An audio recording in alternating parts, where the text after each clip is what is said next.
Two stories here in Kansas City that, to me, tie into some of the issues that we're facing right now in this town. 7:05, good morning. It is great to have you here on a Wednesday on KCMO. So the first one is the homeless camps that are continuing to spiral and get out of control.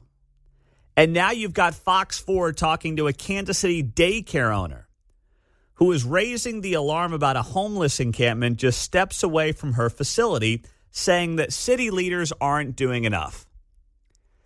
Now, this should bother you whether your kid is in a daycare, not in a daycare. Obviously, most people are not going to this daycare, but it shouldn't matter. If you're a parent, this should infuriate you. And here's why. You know and I know, and we've said this on the air for the last few weeks. Come World Cup time, they are going to sweep all these homeless encampments out.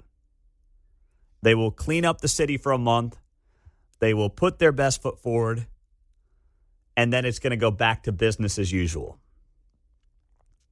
If you're not bothered by the idea that your city will allow homeless encampments to potentially encroach on a daycare, but then when the fancy World Cup comes to town, they roll out the red carpet for people in other countries to come here and celebrate and watch some soccer for a month.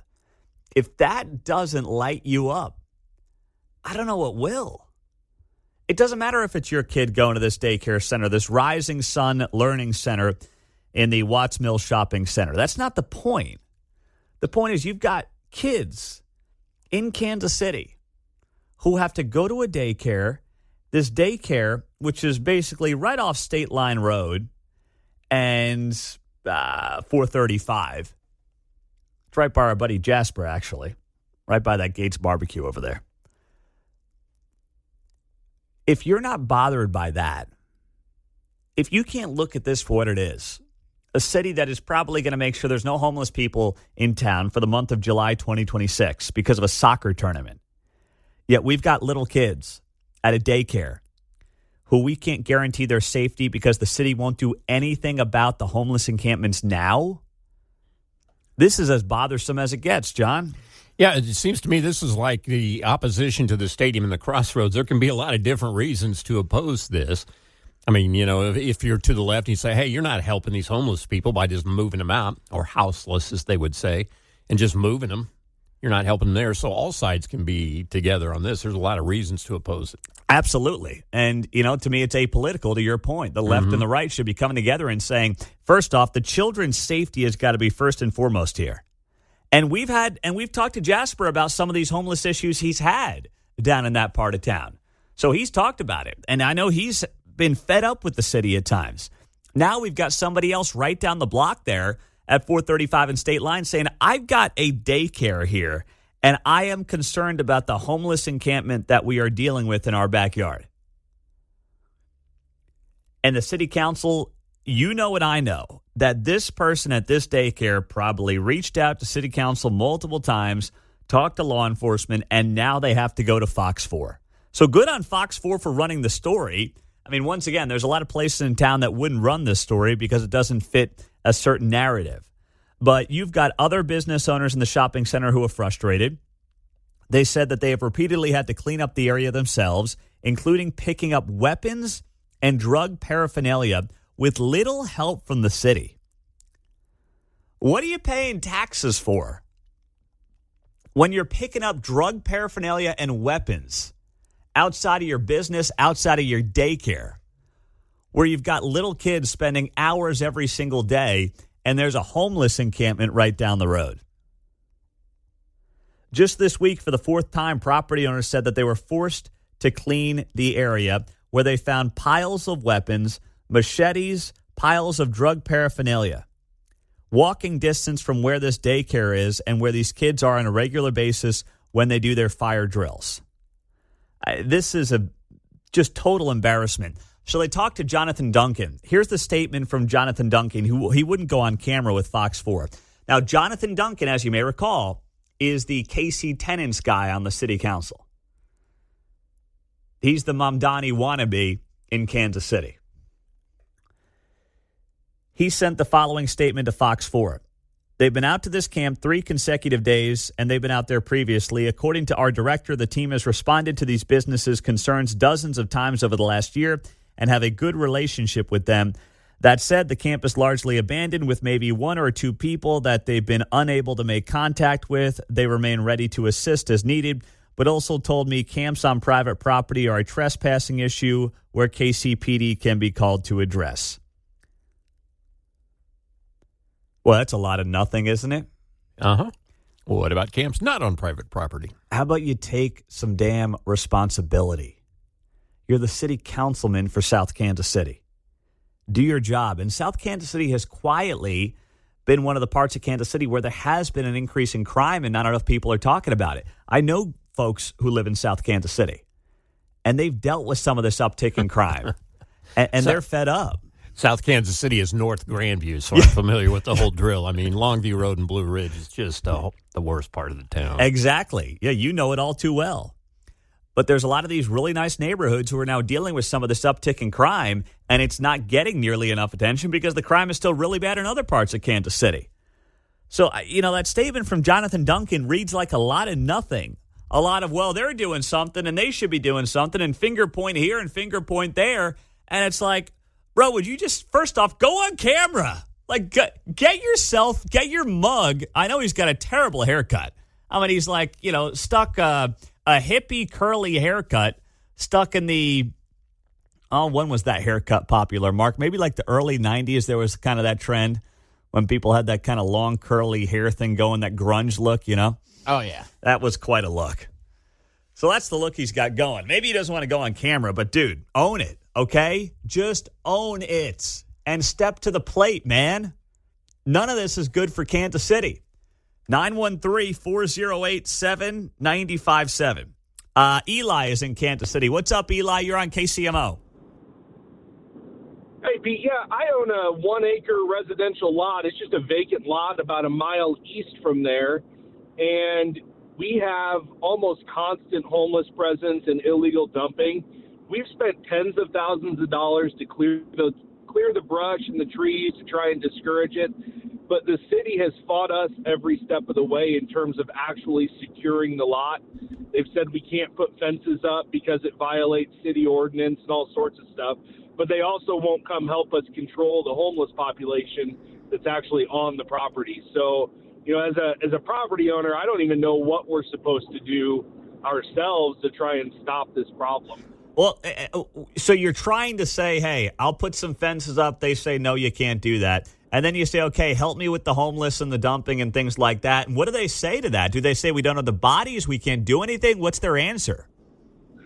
They'll show up and they'll tell people they have to leave. And then, they'll, as soon as the police are gone, everybody filters right back in. And I don't know that the police are well equipped to handle permanent homeless encampments, right? They can't have officers stationed at every vacant lot. So you really have to empower property owners to be able to secure their properties. But what we're told is, hey, this is a 1-acre lot. It's residential. It's on a corner. All you're allowed to do is put a 3 or 4 foot decorative fence around the perimeter, and that's not stopping anything. Yeah. No, that's not doing a darn thing. Unbelievable. Are you going to sell the property, Eli, or are you going to hang on to it? We don't know what we're going to do yet. We have we own a commercial property close to it, and we have some ideas, but we're more and more inclined to just leave the area. And I'll tell you, it's a blighted part of Kansas City. It's kind of over Bannister and Blue Ridge area where there's nothing new happening, and we would love to be part of that community, but it's very, very difficult when your hands are essentially tied. And then on top of that, we get letters monthly and weekly from the city about the dumping that happens on the property, saying we need to get it cleaned up. We've spent thousands and thousands of dollars to have dumpsters brought in and renting equipment, because when we go to clean it up, there's bags with needles in it and all sorts of different things. So we're not going to do it with our bare hands. So we've spent thousands of dollars, and all we want to do is put up a damn fence, and the city just says no. That's unbelievable. Thank you for the call, Eli. I appreciate you checking in with that. That is good intel, bad information, unfortunately. not what I wanted to hear, but basically confirms what we're talking about right now in South KC. Now, there's another part of Kansas City, a place that many of you who don't live in Kansas City like to spend, or at least you used to like to spend a lot of time. It's getting a makeover. Is it for the right reasons? We'll get to that, plus your calls and more coming up next. Great job there by Bill O'Reilly. We'll have more on Charlie Kirk and the media's reaction as we're learning more about the alleged assassin coming up in 10 minutes on KCMO. But now we go to the Plaza. We'll get to you at 913-408-7957. But there are development changes coming to the Plaza. This was approved last week by City Council. I know it was a crazy end of the week, so you might have missed this. But the recently approved ordinance increases building height limits and accelerates office development. This came after the City Council approved an ordinance that more than doubles how tall buildings can be, allowing for a 20-plus story tower to now be located at 4720 Jefferson Street. That's where the Nordstrom was going to be, I believe. So now it's just a big hole, so they're going to put a 20-story tower there. I think that's hideous. I think it totally takes away the character on the Plaza, but Kansas City is desperate.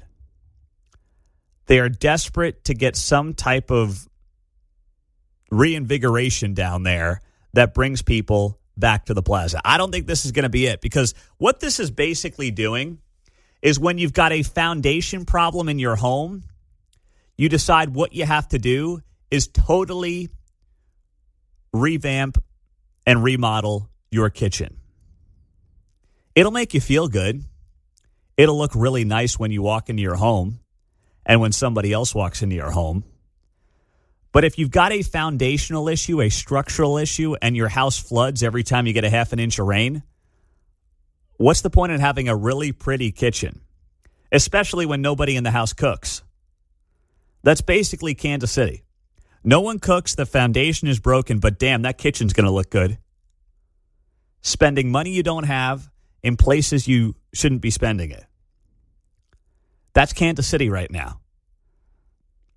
They are trying to Band-Aid the broader problem. The issue with the Plaza is not that you don't have a 20-story building to build and develop. The problem is you have a vacancy rate that's, according to some reports, 30+% right now. And there is a belief, I've talked to business owners down there on the Plaza, there's a belief that the new company that owns it, the folks from Dallas that own Highland Park, the fancy shopping center down there, there's a belief among some business owners that basically they want the Plaza to crash and burn. So then they can apply and try to get city money, subsidies, things like that to rebuild it. But they need it to be in such bad shape, first off, that they can then get the money they want from the city. I'm not saying that's going to happen. I'm just telling you, in talking to business owners on the Plaza, they believe that could be part of what these new owners want to see happen, because they've been very underwhelmed with what this group has done over the last year or two, John. That's called the airport plan. Yeah, that's like KCI crashed down. Oh, we need a new one. Some may make that case. You're right. Paul is in Kansas City on KCMO. Between the issues off of State Line Road and 435, where you're seeing the homeless encampments, you got daycare owners complaining about that. The Plaza is trying to Band-Aid its issues. What's up there, Paul? Yeah, Pete, you're exactly right. That Indian Creek corridor from State Line all the way east is decimated. You don't get safety until you go west to Leawood. If you want to use that Indian Creek Trail, until you get to Leawood Park, that's when you can sit down and say, okay, I'm safe. Because if you go east behind Center Middle School, there's homeless, there's weapons, the quick trip on 103rd. It's just, in South Kansas City, Johnson County over at Leawood, beautiful facilities. They just redid everything. The police patrol the park where the swimming pool is. If you go out, you keep going west out to 119th, it's just beautiful. You go east, it's like Afghanistan. Forget about it. Afghanistan. Boy, I don't think Quentin Lucas is going to be using that line anytime soon.